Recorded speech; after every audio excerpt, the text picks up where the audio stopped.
প্রিয় শিক্ষার্থীবৃন্দ, সবাইকে আমার আন্তরিক শুভেচ্ছা। আশা করি সবাই সৃষ্টিকর্তার রহমতে ভালো আছো, বাসায় আছো। বিশ্বব্যাপী করোনা পরিস্থিতির কারণে স্বাভাবিক শিক্ষা কার্যক্রমের পরিচালনা করতে না পারায় শিক্ষার্থীদের উপকারের জন্য শিক্ষা মন্ত্রণালয়ের নির্দেশনা মোতাবেক স্বাস্থ্যবিধি মেনে অধ্যক্ষ মহোদয়ের সার্বিক তত্ত্বাবধানে অনলাইন ক্লাসের ব্যবস্থা করা হয়েছে, যাতে ছাত্রছাত্রীরা ঘরে বসে লেখাপড়া চালিয়ে যেতে পারে।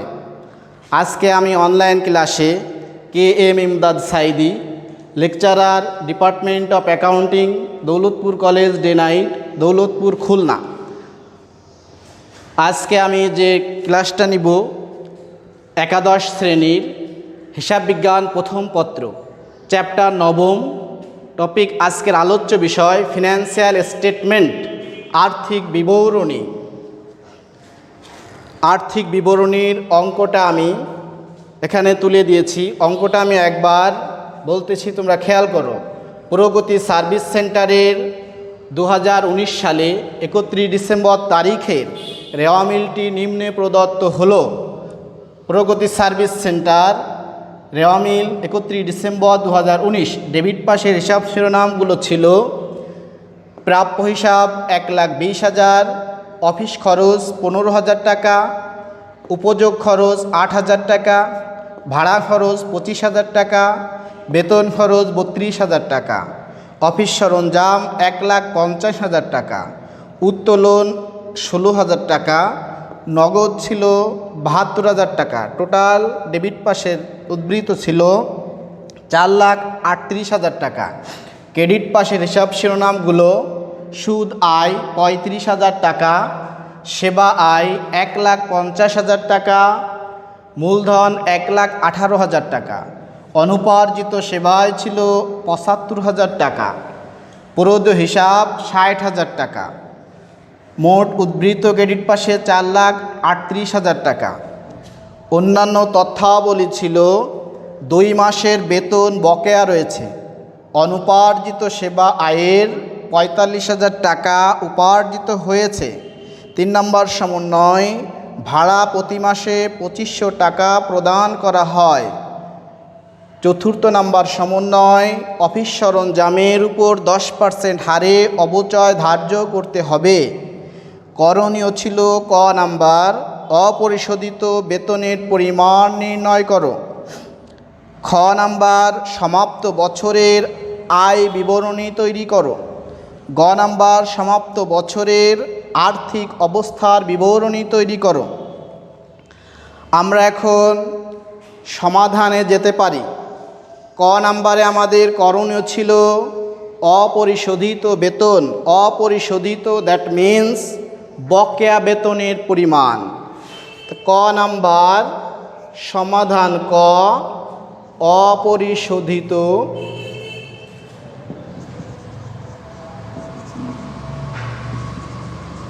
বেতনের পরিমাণ নির্ণয়। অপরিশোধিত বেতনের পরিমাণ বা বকেয়া বেতনের পরিমাণ, যে বেতনটা এখনও আমাদের প্রদান করা হয়নি, বকেয়া রয়েছে। তাহলে 2 মাসের যদি বেতন বকেয়া থাকে, আমাদের এখানে বেতন দেওয়া ছিল 10 মাসের টাকা, তাহলে 10 মাসের বেতন 32,000 টাকা। 2 মাসের বকেয়া বেতন সমান 32,000 টাকা গুণ 2 ভাগ 10। 32,000 টাকা ছিল আমাদের 10 মাস। যেহেতু 2 মাস বকেয়া ছিল 32,000, তাহলে আমাদের 10 মাসের টাকা দেওয়া ছিল। এটাকে আমরা যদি 10 দিয়ে ভাগ দেই আর 2 দিয়ে গুণ দেই, তাহলে আমরা বকেয়া বা অপরিশোধিত বেতনের পরিমাণ পেয়ে যাব। অপরিশোধিত বা বকেয়া বেতন তাহলে হবে 32,000 ভাগ 10 গুণ 2, 6,400 টাকা। ক নাম্বারের উত্তর আমাদের হয়ে গেল অপরিশোধিত, দ্যাট মিন্স বকেয়া বেতন। এখানে যদি বলা হতো 3 মাসের বেতন বকেয়া রয়েছে, তাহলে অনুরূপভাবে 3 দিয়ে গুণ, 9 দিয়ে ভাগ। যদি 4 মাসের বকেয়া বা অপরিশোধিত থাকতো, তাহলে 32,000 গুণ 4 ভাগ 8 দিতাম। আমাদের যে কয় মাস বকেয়া থাকবে সেইটা বাদে বুঝতে হবে বাকি মাসগুলোর টাকা আমাদের প্রদান করা হয়েছে। তাহলে যে কয় মাস প্রদান করা হয়েছে সেটা দিয়ে মূল টাকাকে ভাগ, আর যতটুকু বকেয়া বা অপরিশোধিত থাকবে সেটা দিয়ে আমরা গুণ করব। তাহলে আমাদের বকেয়া বা অপরিশোধিত টাকাটা আমরা পেয়ে যাব। খ নাম্বারে আমাদের ছিল সমাপ্ত বছরের আয় বিবরণী তৈরি।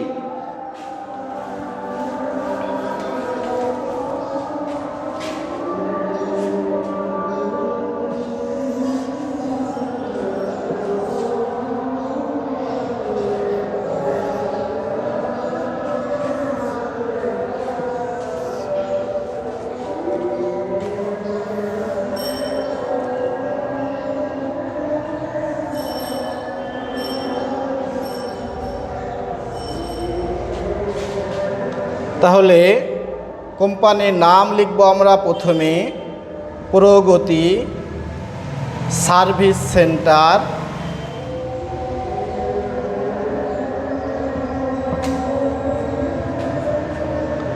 যেটা আমাদের টপিকসে চেয়েছে আয় বিবরণী, সেইটা লিখব আয় বিবরণী।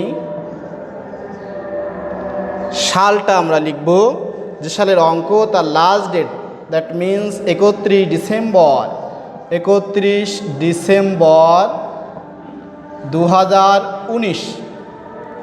এটা আমাদের বিবরণ। টাকা টাকা টাকা। প্রথমে আমরা আয়সমূহ লাগবো। আমরা আজকে এক ধাপ বিবরণী, সিঙ্গেল স্টেপ এর একটা অঙ্ক আমরা তুলেছি। এটা হচ্ছে এক ধাপ বিবরণী, আয় বিবরণী। এক ধাপ বলতে বোঝায় প্রথমে আয়সমূহ থেকে যদি আমরা ব্যয়সমূহকে বাদ দেই, তাহলে আমাদের কাঙ্ক্ষিত নিট লাভ বা নিট আয়টা পেয়ে যাব।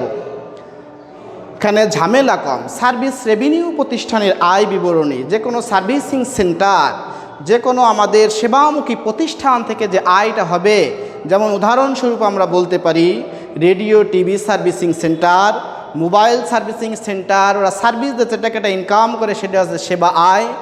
বিউটি পার্লারের থেকে কাজ করে সেবা দিয়ে যে টাকাটা ওই প্রতিষ্ঠান পায়, সেটা ওদের সার্ভিস রেভিনিউ অর্থাৎ সেবা আয়। যে কোনো ধরনের সেলুনটাও আমরা সেবা আয়ের সার্ভিসিং কোম্পানির ভিতরে আমরা ফেলতে পারি, ওটাও ওরা সেবা দিয়ে বিনিময়ে টাকা উপার্জন করে। এই জাতীয় যে আয়গুলো আমাদের হবে, এইটা হচ্ছে সেবামুখী প্রতিষ্ঠানের আয়। এই সেবামুখী প্রতিষ্ঠানের আয় থাকার কারণে এক ধাপ বিবরণী, আয়গুলো সব আমরা যোগ করে ব্যয়টা যদি বাদ দেই, তাহলে আমাদের নিট লাভ বা নিট আয়টা আমরা পেয়ে যাব। তাহলে দেখা যাক কি কি আয় আমাদের আছে। প্রথমে আছে সেবা আয়। সেবা আয় 1,50,000 টাকা যোগ এই সেবায়ের একটা সমন্বয় আছে। 2 নম্বর সমন্বয়, অনুপার্জিত আয়ের 45,000 টাকা উপার্জিত হয়েছে।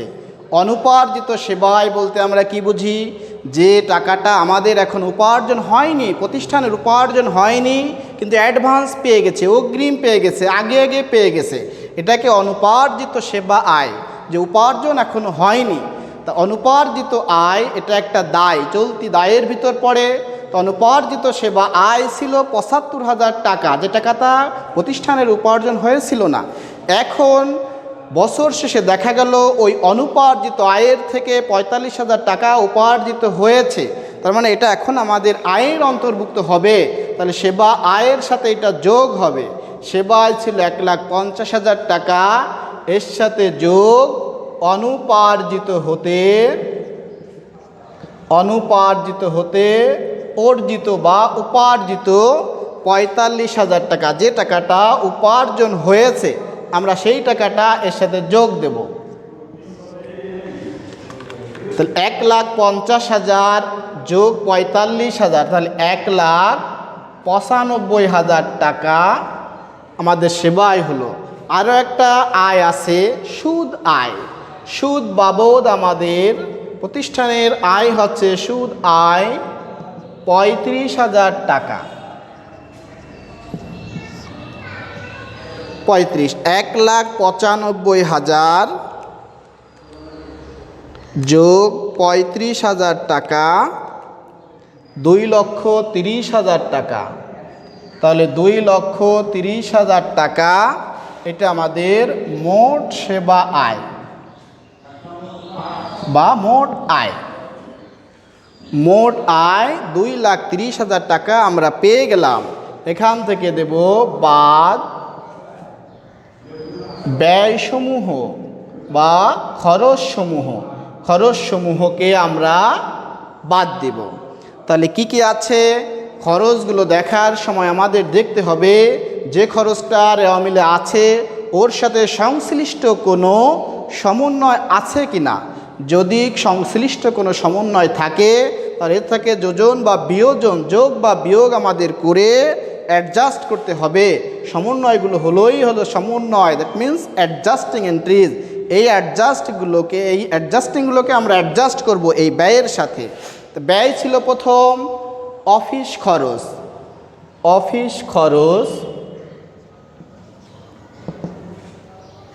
15,000 টাকা।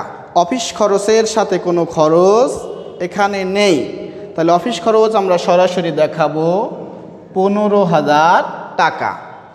এরপরে আছে উপযোগ খরচ।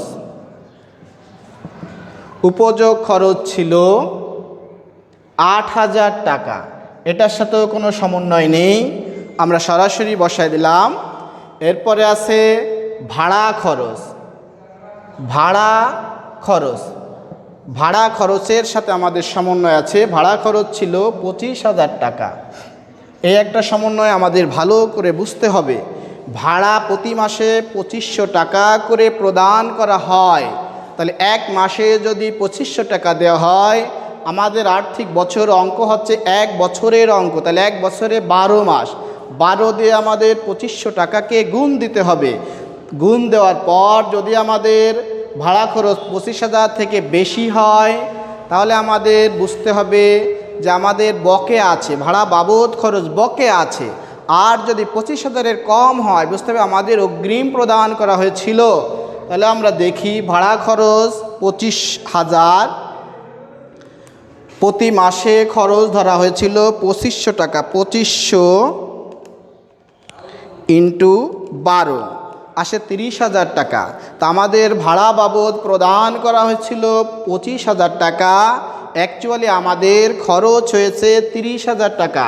তাহলে যোগ বকেয়া, আমাদের যোগ বকেয়া ছিল 5,000 টাকা। 5,000 টাকা যোগ করে আমরা 30,000 টাকা পেয়ে গেলাম। এরপরে খরচ আছে বেতন খরচ। বেতন খরচ আমাদের ছিল 32,000 টাকা। বেতন খরচ আমরা সমন্বয় করে এসেছিলাম। ক নাম্বারে চেয়েছিল অপরিশোধিত বেতন। অপরিশোধিত 2 মাসের বকেয়া ছিল। তাহলে বেতন 32,000 যোগ বকেয়া,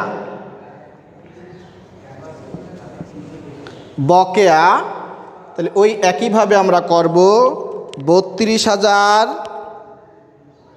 গুণ 2/10, আমরা পেয়ে যাব 6,400 টাকা। 6,400 টাকা আমাদের বেতন বাবদ বকেয়া ছিল।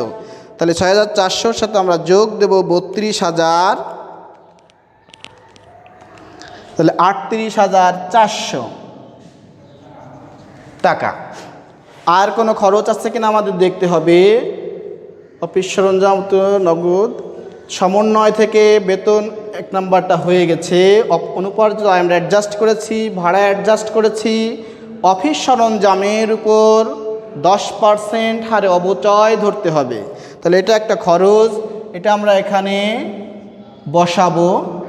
অফিস সরঞ্জামের অবচয়, অফিস সরঞ্জামের অবচয় 10%। অফিস সরঞ্জাম বাবদ টাকা ছিল 1,50,000 টাকা। 10% করলে আমরা একটা শূন্যকে বাদ দিলেই পেয়ে যাব মূল টাকাটা। তাহলে 1,50,000 ছিল, 10% করলে আমাদের হবে 15,000 টাকা। অফিস সরঞ্জামের উপর অবচয়, তাহলে আমরা পেয়ে গেলাম 15,000 টাকা। আমরা খরচগুলো পেয়ে গেছি, কোনো সমন্বয় আমাদের আর বাদ নেই। আমরা এখন খরচগুলো যোগ করে যদি মোট সেবা আয় থেকে বাদ দেই তাহলে আমাদের নিট আয় বা নিট লাভটা পেয়ে যাব।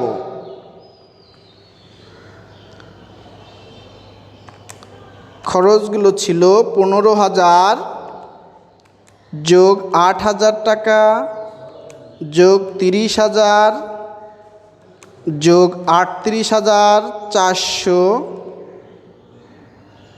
যোগ 15,000 টাকা, 1,06,400 টাকা।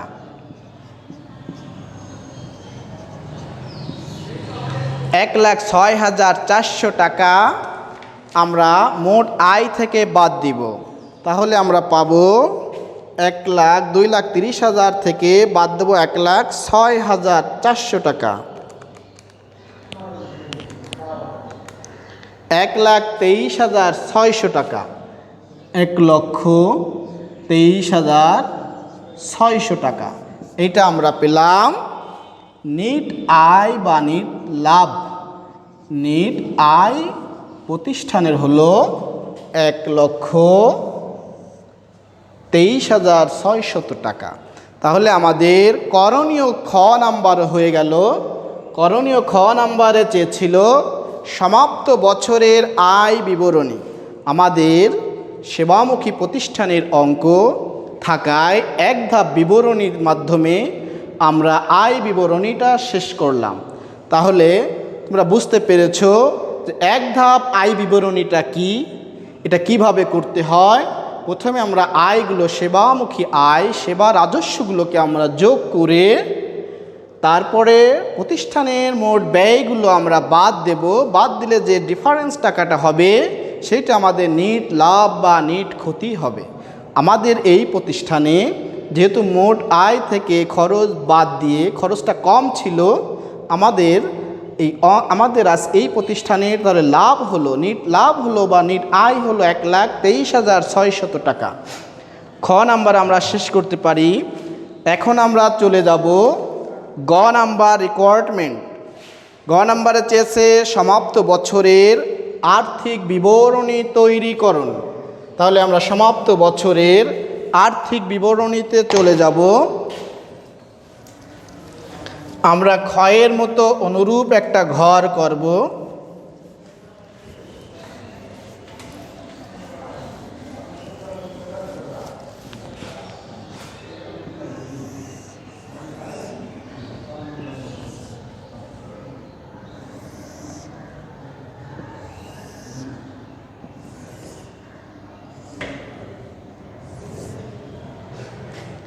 প্রগতি সার্ভিস সেন্টার। তোমরা অবশ্যই খ নাম্বার এবং গ নাম্বার রিকোয়ারমেন্টে খ এবং গতে যা চাইবে এখানে অবশ্যই প্রথমে কোম্পানির নাম লিখবে, তারপরে মাঝখানে যে জিনিসটা চেয়েছে বের করতে হবে সেইটা লিখবে, শেষে তৃতীয় লাইনে এসে কোম্পানির তারিখটা লিখবে, সাল এবং মাস। তাহলে এখানে প্রগতি সার্ভিস সেন্টার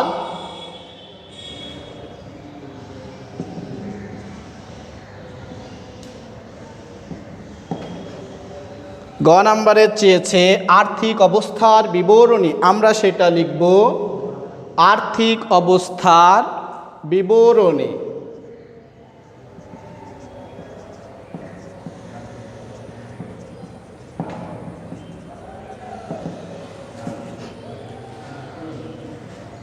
একত্রিশ ডিসেম্বর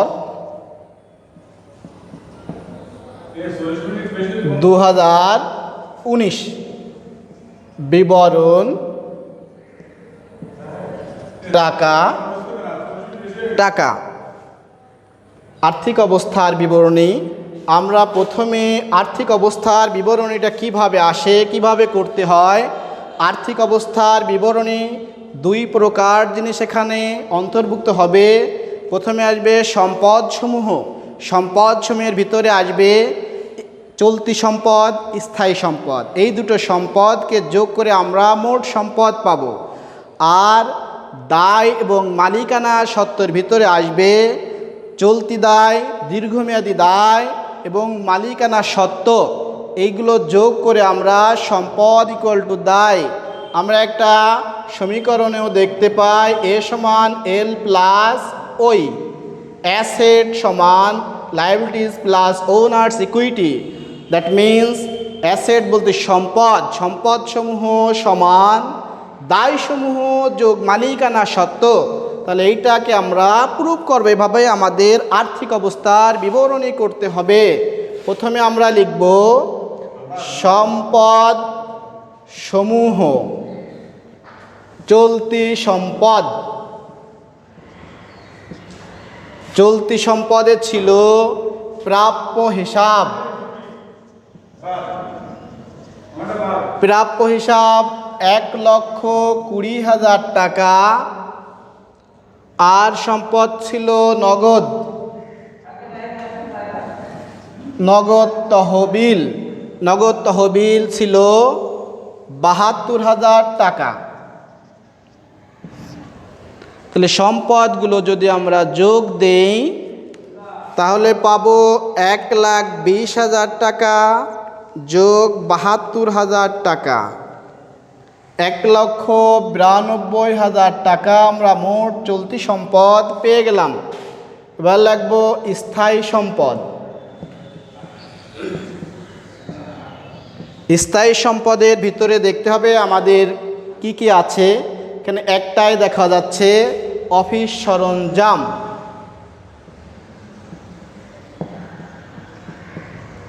অফিস সরঞ্জাম বাবদ টাকা ছিল 1,50,000।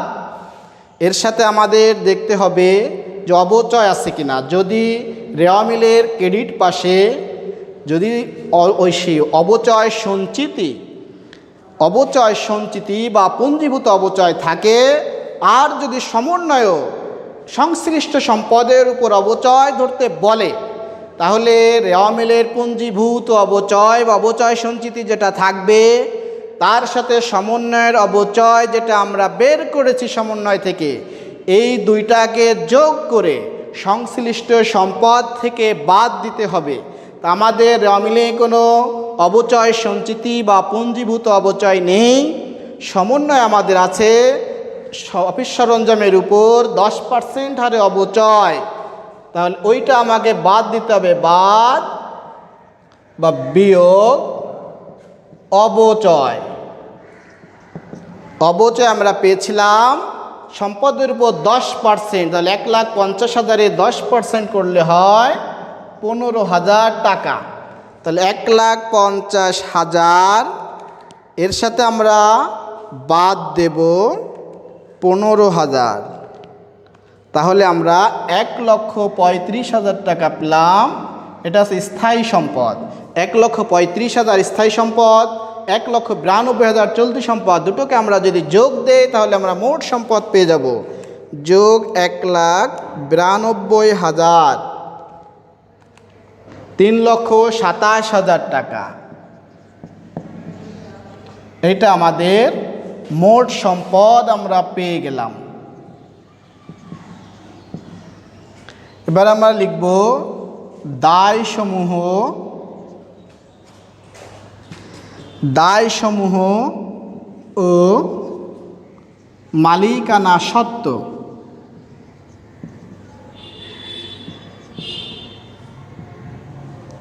প্রথমে চলতি দায়, দায়সমূহের ভিতরে আসবে চলতি দায়। চলতি দায় আমাদের দেখতে হবে কি কি আছে।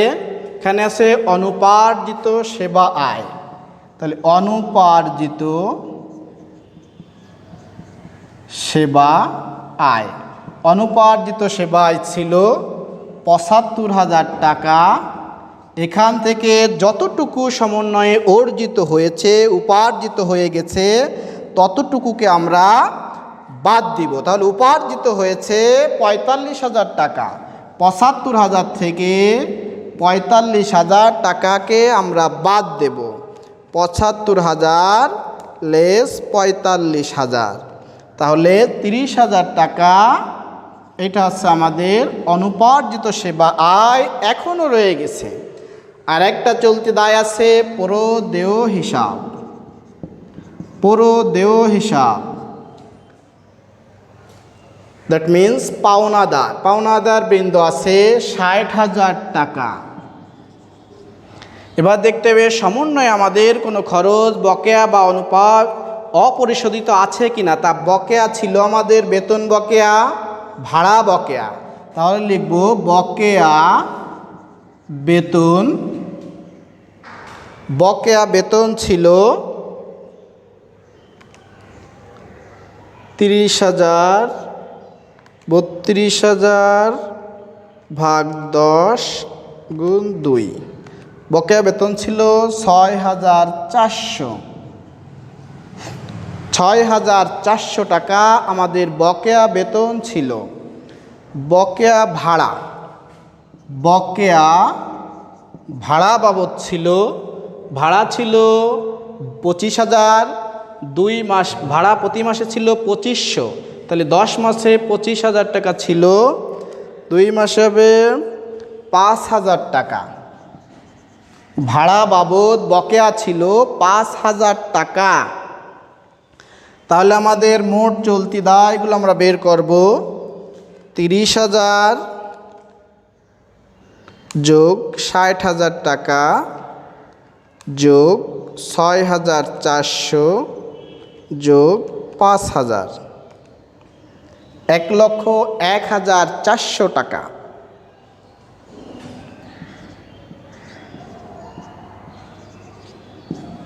আমরা মোট চলতি দায় পেয়ে গেলাম। আমাদের অঙ্কে কোনো দীর্ঘমেয়াদী দায় নেই। তাহলে বা লিখব আমরা মালিকানা সত্ত্ব।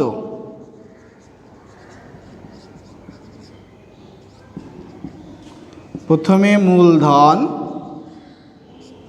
মূলধন বাবদ টাকা ছিল ১,১৮,০০০ টাকা যোগ নিট আয়।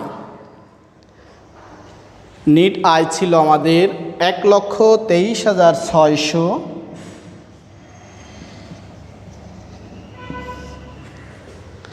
তাহলে দুটোকে আমরা যোগ দেব। ১,১৮,০০০ যোগ ১,২৩,৬০০, ২,৪১,৬০০। এর থেকে বিয়োগ করব। আমরা যোগ বিয়োগ এভাবে না করে কথায় লিখলে সবচেয়ে ভালো হবে। যোগ আর বিয়োগ,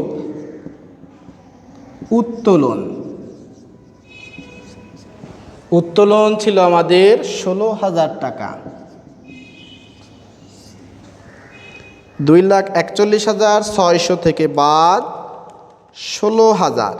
১৬,০০০ বাদ দিলে আমরা ২,২৫,৬০০ টাকা পেলাম।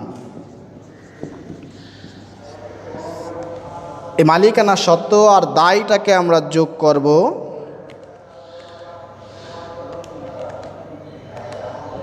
৩,২৭,০০০।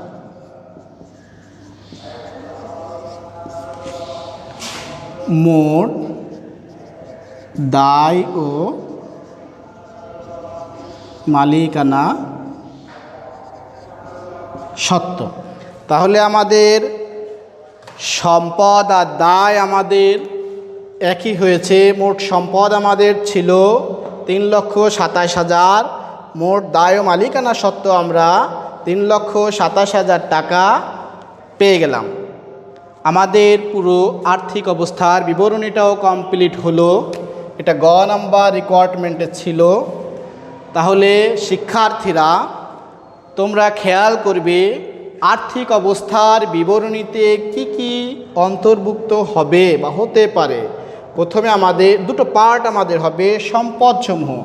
সম্পদসমূহকে আমাদের ফাইন্ড আউট করতে হবে। চলতি সম্পদ, চলতি সম্পদ যদি আমরা পেয়ে যাই, চলতি সম্পদের সাথে স্থায়ী সম্পদগুলো বের করব, স্থায়ী সম্পদের সাথে সমন্বয়গুলোকে অ্যাডজাস্ট করব, করে স্থায়ী সম্পদ আর চলতি সম্পদ যোগ করব। দায়ের ক্ষেত্রেও তদ্রূপ, চলতি দায় দীর্ঘমেয়াদী দায় দুটো যোগ করে মালিকানা সত্ত্ব, মালিকানা সত্ত্বের ভিতর যা যা থাকে অঙ্কে ওগুলো অ্যাডজাস্ট করে মালিকানা সত্ত্বটাকে আমরা পেয়ে যাব। তাহলে মোট দায় আর মালিকানা সত্ত্ব এই দুটোকে যোগ দিলে আমরা মোট সম্পদের অনুরূপ টাকা পেয়ে যাব। তাহলে তোমরা অনুরূপ অঙ্ক, বিশেষ করে বোর্ডের অঙ্কগুলো তোমরা বেশি বেশি করে বাসায় দেখবে এবং মূল বই থেকে করার চেষ্টা করবে। সব মূল বই থেকে নিয়মগুলো পড়বে, পড়ে অনুরূপ অঙ্ক তোমরা করবে। কোনো সমস্যার সম্মুখীন হলে আমাদের সাথে যোগাযোগ করবে, আমাদের ফোন নাম্বারে যোগাযোগ করবে। আর আমাদের অনলাইন ক্লাস চলতেছে, এভাবে চলবে, প্রতিদিন তোমরা এই ভিডিওগুলো দেখবে। এর থেকে আশা করি তোমরা অনেক উপকৃত হবে। পরিশেষে এটাই বলতে চাই, সবাই ভালো থেকো, সুস্থ থাকো। আজ এই পর্যন্ত। আল্লাহ হাফেজ।